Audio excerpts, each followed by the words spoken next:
এই সেই ভাইরাল ওয়াজ আসলে শুনলে কিন্তু কলিজা একবারে ছাড়খার হইয়া যায়। আসলে আমরা একবার শুনি, এমন ভালো লাগলে শেয়ার করি। গরিব হয়ে গেলে ভালোবাসা থাকে না, অসুস্থ হয়ে গেলে ভালোবাসা থাকে না।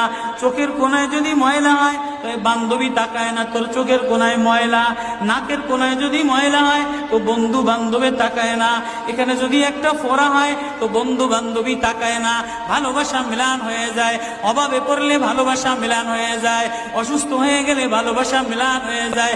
আল্লাহ বলে আমার কোনো অসুস্থ, আমার কোনো অসহায় গোলাম জামা ময়লা হয়ে গেছে, চাদর ময়লা হয়ে গেছে, হাসপাতালের কোনায় হাসপাতালের ফ্লোরের মধ্যে পড়া, গার মধ্যে ঘা দিয়া ভরা, লিভার নষ্ট হয়ে গেছে, দুর্বল হয়ে গেছে, ওইখানে ডাক্তারও তার দিকে তাকায় না, ধনীরা তার দিকে তাকায় না, এমপিরা তার দিকে তাকায় না, কোনো মুফতিও তাকায় না, কোনো পীরেও তাকায় না, পীরেও গরিব মানুষের দিকে তাকায় না, পীরেও বড় বড় পোটলা মশার দিকে